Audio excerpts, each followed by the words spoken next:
You are competing with FedEx that has a warehouse 4 miles away from your store, because FedEx is going to be hiring those same kinds of candidates and paying them $22 an hour to do warehouse work. And if you think that you can hire that person at $12 an hour because that's what Walmart a mile away from you is paying, I got news for you. You're not going to get your pick of candidate. So welcome to Growing Your Business with People. This is Jeff Lackey, host of your show, and today I am pleased to announce that I have Stephen Rothberg. Stephen is the founder and chief visionary officer of a job search site called College Recruiter, which believes that every student and recent graduate deserves a greater career. Now, I have the pleasure of getting to know Stephen over the past few weeks, having some conversations around early career hiring, the 2023 outlook, and also how do we leverage different recruiting capabilities to be able to create a return on investment and higher ROI in our college recruiting. And today I'm going to talk to Stephen a little bit about those things. But thank you, Stephen. Thank you for being on the show.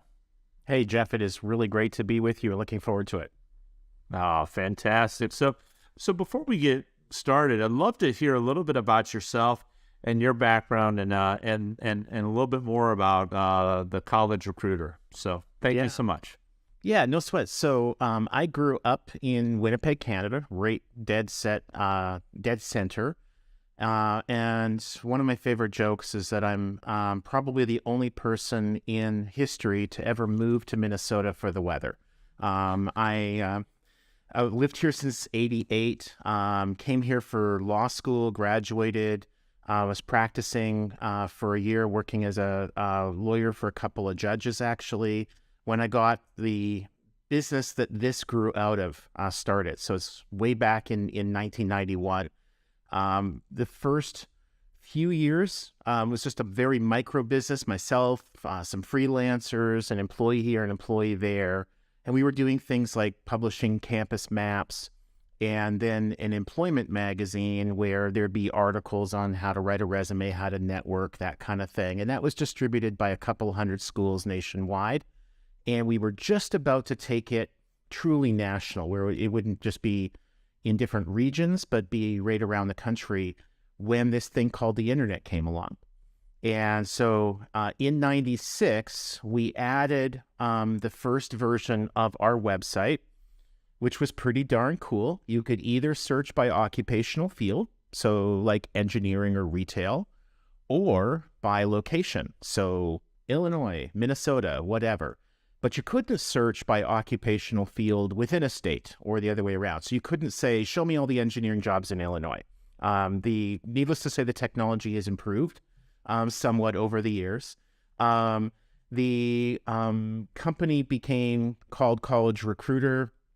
And today we help more than 13 million students and recent grads find part-time, seasonal, internship, and what we call entry-level jobs. Basically anything with 0 to 3 years of experience. Our customers are primarily Fortune 1000 companies, government agencies, and other employers that are hiring at scale. So high growth companies, basically those hiring dozens, hundreds, sometimes even thousands a year. And they advertise their jobs with us. Well, there you have it. So if you're a CEO or business leader and you want to hire 5, 10, or 15, 20, maybe a couple hundred college interns and new grads, College Recruiter only has 13 million candidates globally. So you might have some difficulty finding that 10 or 15 out of 13 million, but you can give it a shot. I'm pretty sure you can find it, right? So that's good news. But obviously this economy is like, we're seeing some really huge yo-yoing effect going on up and down, like literally, pre-COVID, post-COVID, the COVID pause, the COVID, blast off, the pre-recession shutdown and all the rest. So what does the career hiring, outlook look for 2023, kind of in retrospect, and what should our employers and our CEOs be planning on for 2023 and beyond? Yeah, if I were a student who was like, say, a junior, or for your listeners who aren't in the U.S., typically called third-year students or third-year university, or a recent grad, somebody who's graduating maybe this spring or maybe even graduated a year or two ago, it would be hard for me to really grasp how good of a job market this is compared to job markets, what job markets have been like historically. This is still an inverted job market. There are still twice as many job openings as there are candidates looking for those jobs. Most of the doom and gloom has been confined to the tech sector, and even they're heavily tilted towards certain metro areas like San Francisco, for example. I mean, if you're a company in Kansas City looking to hire software engineers, you're still going to have a problem doing that. If you're a company in San Francisco looking to hire the same people, no problem. So, the job market this year, compared to what it was 5 years ago before COVID, 10, 20, 30, 40 years ago, way better. And candidates this year are much better able to choose from several different job opportunities, find a job with an organization that they like, the role is good, the pay is good. They're never going to get everything they want, but they are probably going to get most of what they want. And that's really different from when I graduated. Fantastic. This podcast is brought to you by 7step, a leading global workforce solutions provider that offers recruitment process outsourcing, MSP services to manage the flexible workforce, including suppliers and contractors, and total talent solutions for managing the entire permanent and flexible workforce supply. Their people are great, and so is their technology, particularly their Surveyo Insights data and intelligence platform. It's really cutting edge, not only in how it brings your talent data together, but in how it draws deep, detailed, predictive intelligence. It's really like a crystal ball for your talent data. I used 7step at my previous 2 organizations, and their team helped us to launch a full-service RPO to staff healthcare workers, customer service reps, IT professionals, data science and engineering, digital design teams, along with aerospace engineers and manufacturing workers. Their talent analytics put data at my fingertips, which allowed me to see around corners and strategically plan for frequent and volatile market changes, including a global pandemic where we had to hire literally hundreds of thousands of people. Their deep knowledge and exceptional integrity allowed me to rely on them as a trusted partner across multiple lines of business. Go to 7steprpo.com to learn more about the powerful things 7step can do for you. So tell me, as a business leader, CEO, who's looking to hire these students, early career individuals, and they're saying, okay, so that's great, but how do I leverage? How do I attract talent like this? Because there's so many things I need to talk about. Like I hear from my recruiting team, they need to set up a college recruiting, team. They need to consider cost per click and programmatic advertising, and they have to look at, how you balance efficient processes versus and how do they create a highly scalable recruitment environment. So could you maybe unpack for the CEOs who's trying to figure out what in the world their head of recruiting or college recruiting is talking about, and unpack for them what some of these things mean in terms of somebody who's really trying to grow their business with people? Yeah. One thing that you said really early in that question, you used the word early. So a big change that I am thankful to see is that more and more organizations have stopped using the descriptor of college recruiting or university relations, terms like that. And instead, they've moved to early careers, early talent, descriptors like that. It's more than just semantics. When I first started to see that and understood why some of the leaders in talent acquisition were adopting early careers or early talent, I thought it was simple yet brilliant. What it does is it gets you out of that box of thinking that your next generation of leaders are going to come from a traditional four-year college or university campus. And it opens up, it makes it more inclusive, to use another word, the ability for you to source candidates from high schools, from boot camps, from the military, from community colleges, etc. With very few exceptions, there really isn't a major or a degree that is required for the vast majority of occupations, right? You want to hire an engineer, well, guess what? They need an engineering degree. So that does limit those sorts of people. But it doesn't mean that you have to hire that engineer through an internship program or through a university. You could hire an engineer who went through engineering school, graduated, she served for 4 years on a submarine, and now she's transitioning out of the Navy. When you call it college or university recruiting, that candidate is off limits. When you call it early careers, that candidate is very much included. And tell me, how many organizations that are trying to hire engineers wouldn't salivate at the prospect of hiring somebody with a 4-year degree who served for 4 years aboard a submarine? So early careers, early talent, instead of college recruiting, university relations, I think that's a big first step. Another first step, big step, that for folks like me, a Gen Xer, and certainly a generation older, the baby boomers, that just is really uncomfortable and out of the ordinary for us, is salary transparency.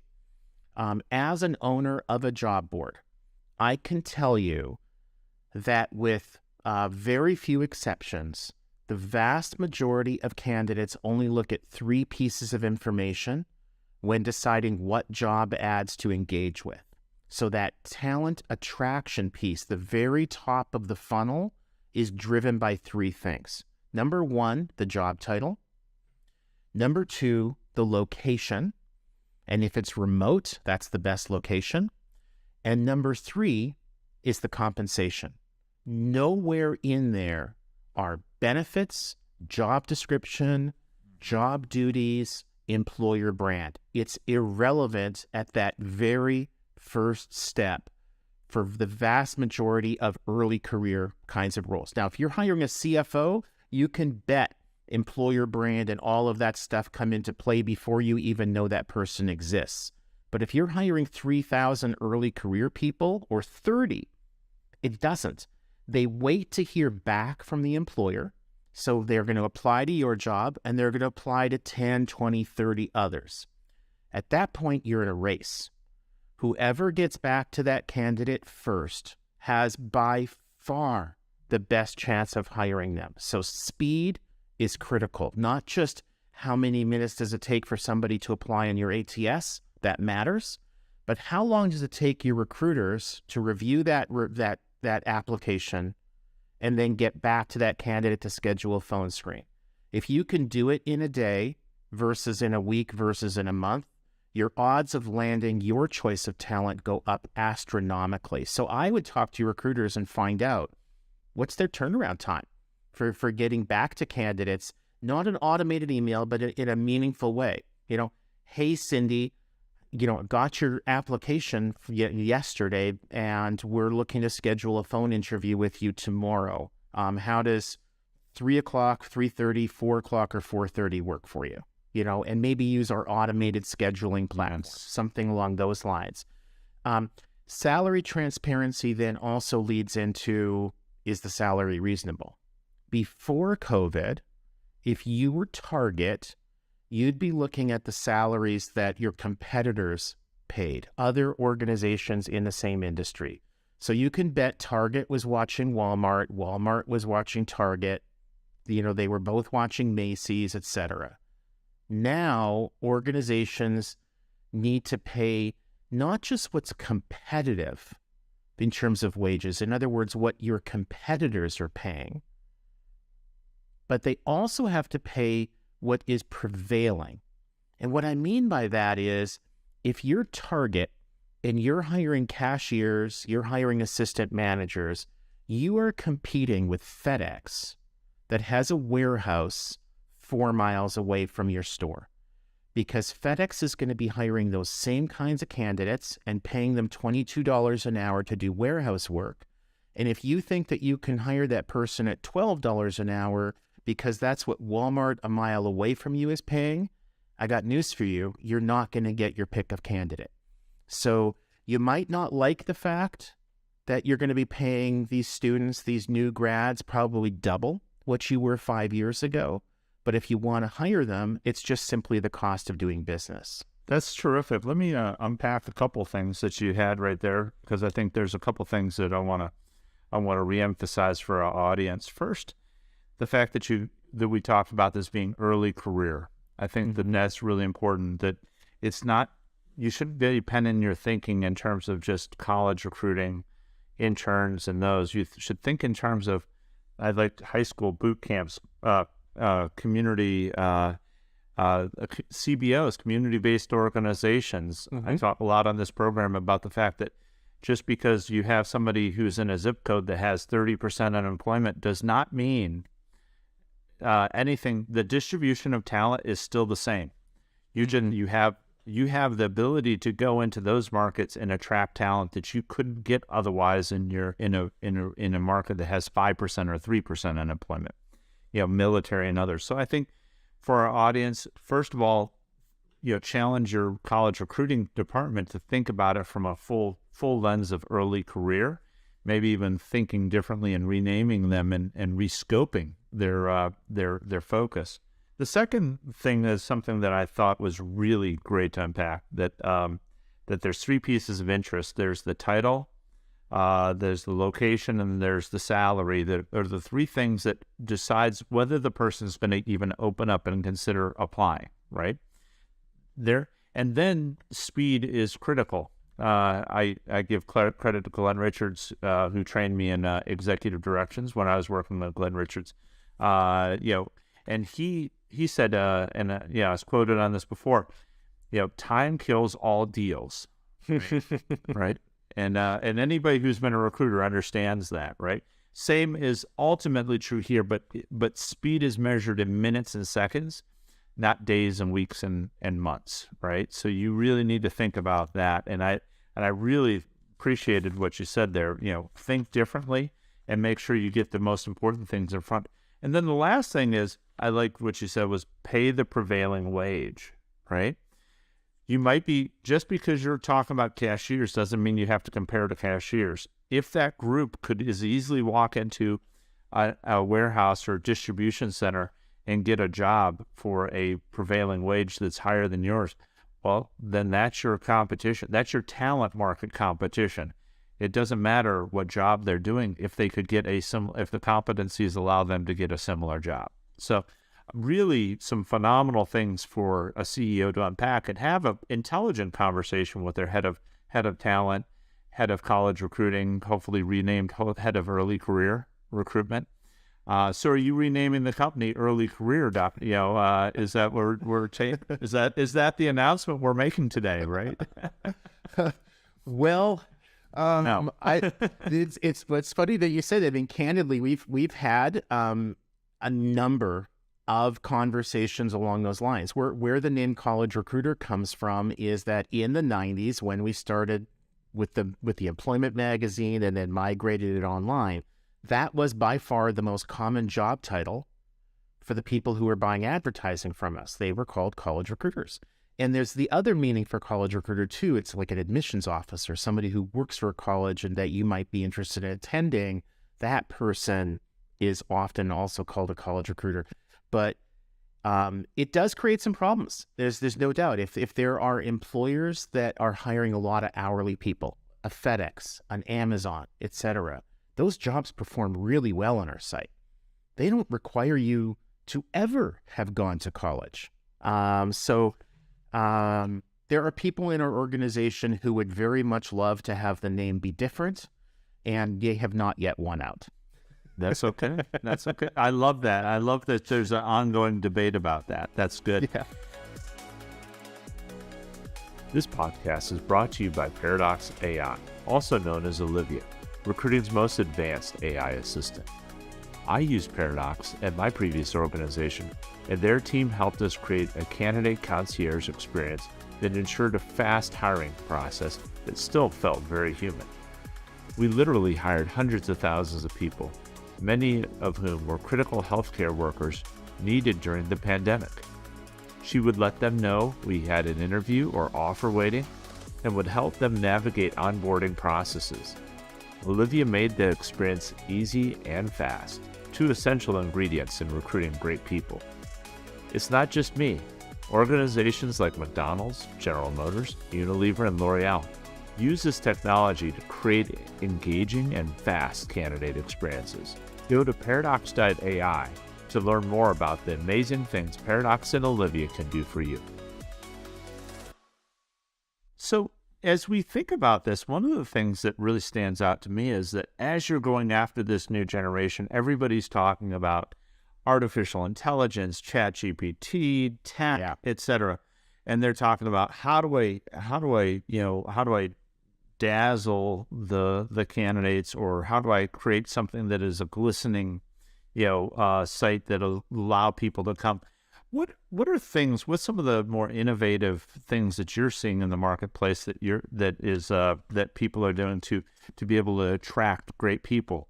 And obviously, sometimes I go for the more pragmatic rather than the more dazzling. But whatever you got, what are some of the cooler innovations you're seeing in the market?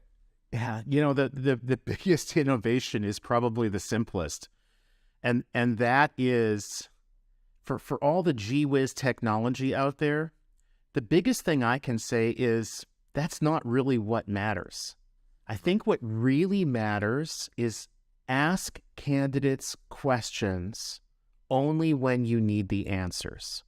I can't emphasize enough how many organizations we've worked with in the past that will have a 40-minute application process don't even know what the drop-off rate is. They don't know how many candidates come to their ATS and start applying, complete applying, etc. They just know how many come out of the bottom of the funnel, not how many are going into the top. So they don't really understand the cost, how much money they're wasting. I hear organizations saying things like, well, we need to know the candidate's street address, their city, state, their zip code, because if we hire them, we're going to need that information. You're right, but they're not being hired now. You've got 100 people applying. Maybe you're going to interview 10. Maybe you're going to extend one offer. Maybe that person's going to accept it. Only about 60% do. So 0.6 of those people are going to accept an offer. Why do you need to ask that of the other 99.4? It's creating drop-off. Every additional piece of information that you ask of somebody, it literally translates into people saying, I'm out of here. It sends a powerful message to the candidate that you as an employer view yourself as being a square hole, and you view that candidate as being a round peg. And if they're going to succeed in your environment, that they need to become a square peg. Maybe that's true. Maybe they do need to adapt to your environment, and maybe that's the message that you want to send. But I think that most organizations, it's kind of like a mission creep. It's like, well, we've got 10 questions there. What's the harm in adding an 11th? What's the harm in adding a 12th? And before you know it, you've got 30 questions. So the biggest difference that I see in this early career space between employers that are attracting, actually getting applications, getting people to interview, extending offers, getting them to say yes. That's the biggest piece right there. The technology has definitely evolved. You've got some of the legacy platforms, the Teleos of the world, the Bullhorns of the world that have been around almost as long as I have. I think Abraham Lincoln applied to his first job on Taleo. Yeah. It's called Soft back then. Yeah. And, quite frankly, that doesn't make it a bad thing. If you as an employer have chosen to implement it the same way as you would have in 1994, that's a bad thing. But Teleo's not forcing that. You as the employer have chosen to go down that path. There are a lot of newer ATS or ATS-like software programs. The CFO probably won't like them because they don't get bundled into the human capital management, the HCM software packages like a Workday does. But some of the newer ones like a Paradox, for example, it's more of a conversational chat than it is a series of forms to fill in. It's more intuitive for the candidate, but at the end of the day, you still get the data that you need to defend yourself when inevitably you're going to be audited by the EEOC. Doesn't mean you've done anything wrong. They want to make sure you haven't done anything wrong, and they certainly want to guide you to the right side of the fence if you've happened to stray onto the wrong side of the fence. There's two elements here that I think that you hit on. First is really working with your TA team to do a process review. Mm-hmm. And do that from the lens of the customer, meaning the candidate. Yeah. Right? And say, what are the things, what's the least amount of resistance that we can put between us and the candidate? Mm-hmm. Because again, time kills all deals. Speed is critical. And also, what's the most important information that we need to get in front of them to allow them to make the decision that should be of interest? We could decide who we don't want at some point in time, but let's make sure that artificial factors like the fact that we're slow, the fact that we're not structuring our advertisements correctly, those aren't going to predict your success. Those will be maybe actually inverted to your success, right? The other thing that I think is really critical is once you've streamlined it, once you've done a Kaizen process on it to improve that process from a customer experience, a CX perspective, the next thing is that taking the automation, using a Paradox to really automate it, using a automation anywhere from a robotic process automation so that the things that that you need to automate, the candidate doesn't touch it. And actually, as important, none of your people have to touch it. You could literally have a frictionless, highly automated process that allows start to finish a quick decision that says, oh, thanks for your interest. It looks like you're interested in this position. Here's like if we're going to do an interview, here's a few dates and times for your interview. Yes. Please pick one. Yeah. If that's within 5 seconds, you've captured the candidate. If that's 5 minutes later, well, you might not have. If that's 5 hours or 5 days later, forget about it. They've forgotten about you already. Yeah, they probably already have another job offer that they probably said yes to by the time you even get back to them. And can you blame them? Because they have no idea whether you're going to be interested or not. You ghosting them by basically ignoring them for days, probably weeks, why would anybody want to go work there? And, when I come into work, is my boss going to care about me? If this is how they're treating their customer right from the beginning, what are they going to treat me like when there's a problem? So another thing that you just mentioned, Jeff, that I think is really important, and maybe I can expand on it a little bit. You talked about, I think you kind of were envisioning the candidate coming, maybe seeing a job ad on, whether it's Indeed or College Recruiter, their university career site, wherever. They become aware of the opportunity. They click over to the ATS, they apply. And as part of that application process, in minutes, they should be able to pick from available interview times, right? 10-minute Zoom or phone interview. We're not talking about hordes of people showing up to your office and sitting in your waiting room. These are screening interviews. But there's a step in between there. You don't want to have every single person who applies be able to select an interview. So how do you screen? Fortunately, there are a number of organizations out there. Modern Hire does this. Plum does this, that do really good modern assessments. Not the Myers-Briggs stuff, which I think has about as much predictive ability as a Ouija board, but actual scientifically validated studies where they've looked at the work that the candidate would actually be doing and the questions that they're actually being asked, and determine, do these questions allow us to predict the productivity of that worker? Not the, well, I think it only stands to reason that this person, if they're an extrovert, that they should be good at sales. Well, it sounds right.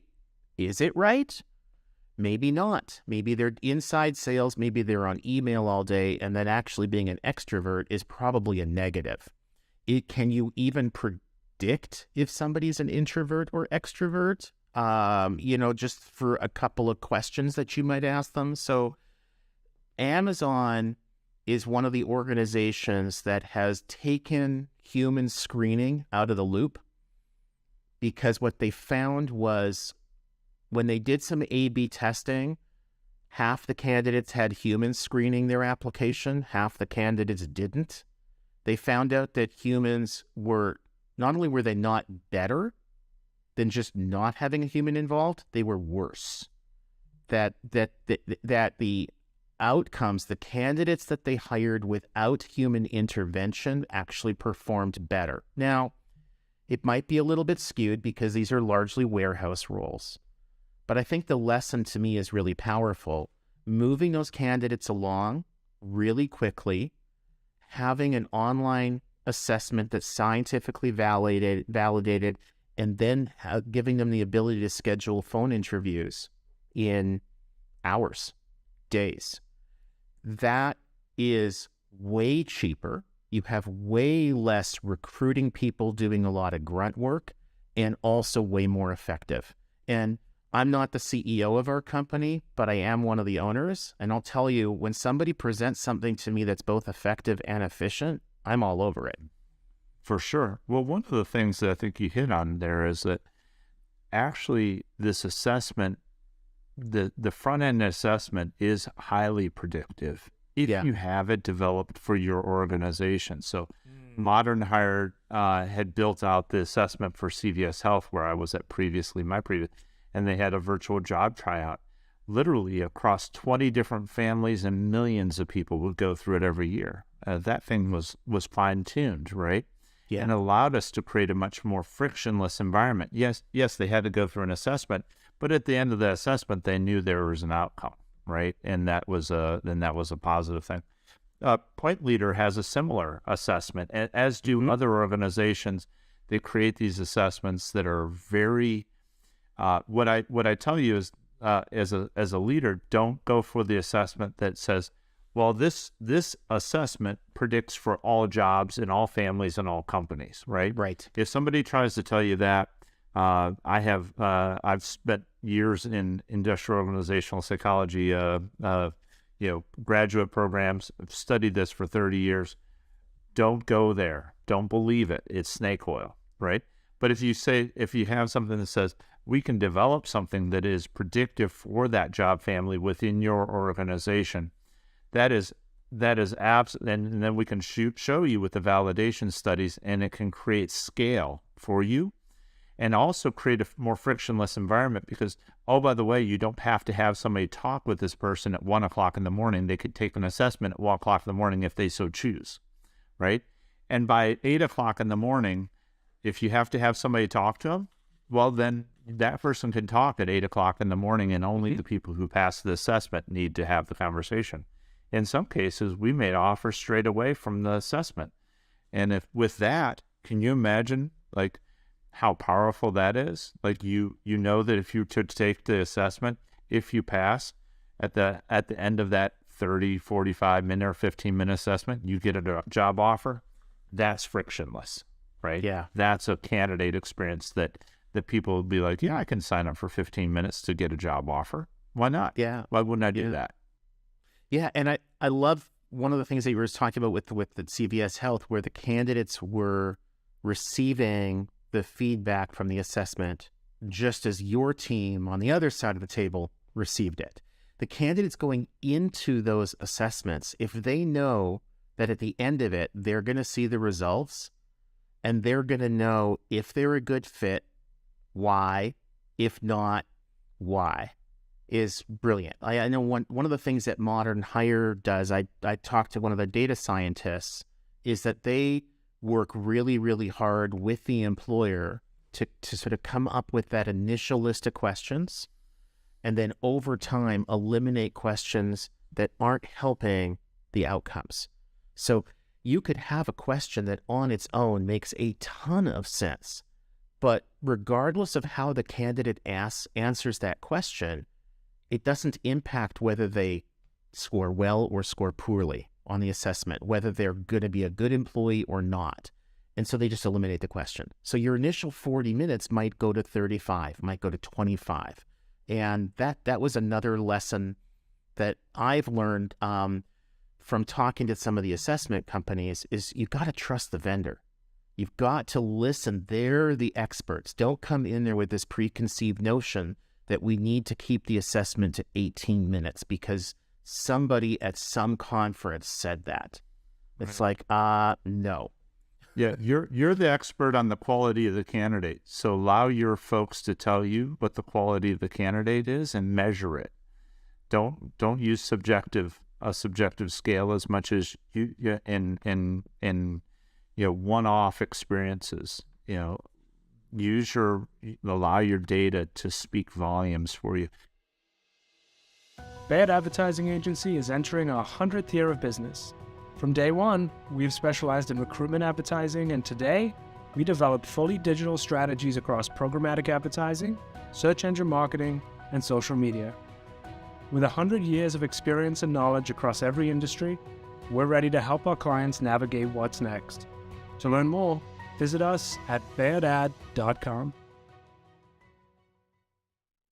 So I'd love to get a perspective from you. Okay, so we have CEOs, business leaders all across the U.S. and the world listening to this podcast.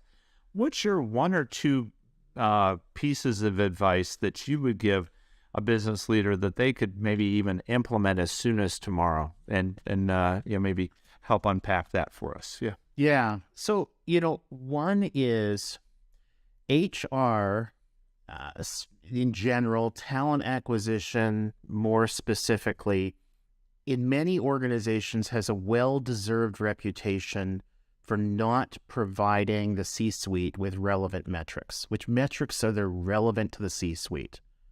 So one thing that I would say is, if what's being bubbled up to you as the CEO are metrics like cost per hire, you've got a problem in that seat.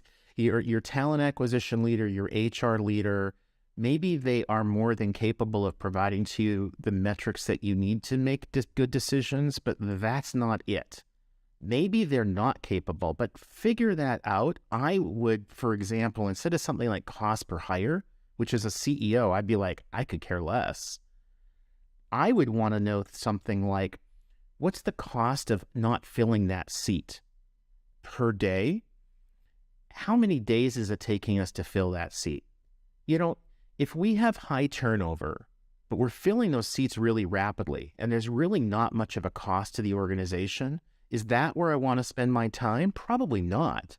But on the other hand, if we've got a head of sales position that's been open for 3 months because we're paying 14% less than the prevailing wage, that's got to be costing us way more money than adjusting our salary range. Well, and also if you take that and think about it in terms of the onboarding, the time to capability, don't forget as a head of TA, ask them to say not only how much time does it take for them to start, but how long is before they're proficient.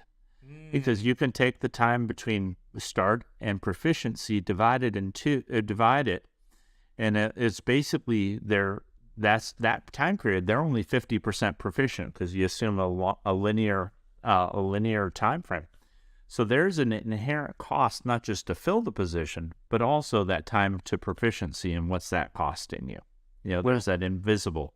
Yeah. So my wife and I are coming up on our 30th wedding anniversary. And I think if you were to ask her, what's the time for Stephen to become proficient, she would be saying, I don't know yet.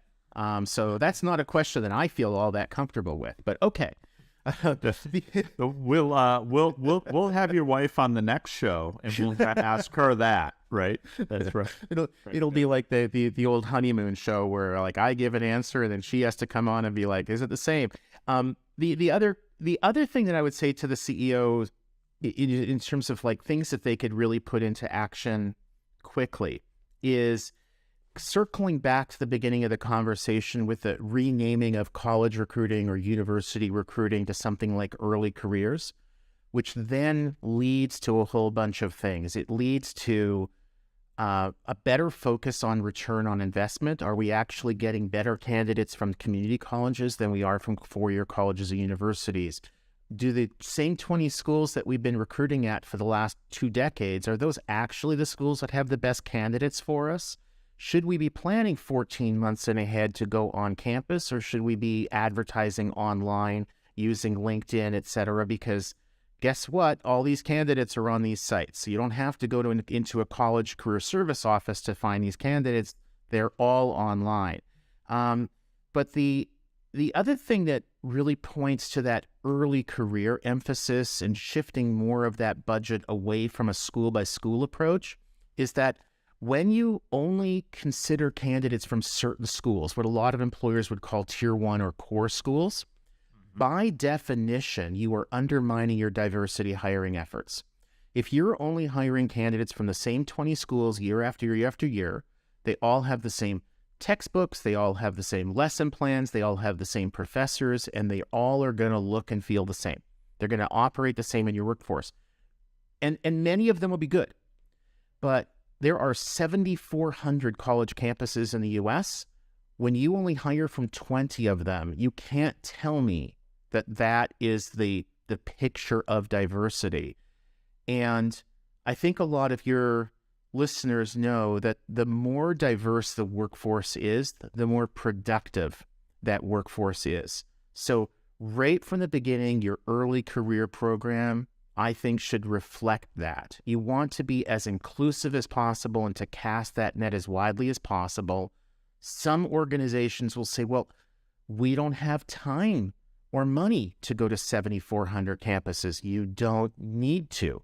Use technology. You can be at every school 24/7 in a virtual manner. I'm not saying get rid of your on-campus program, but it's not 1952 anymore. You don't have to recruit in person on campus exclusively. It can be part of the picture. It shouldn't be the whole picture. That's awesome. Yeah, 7,400 different schools.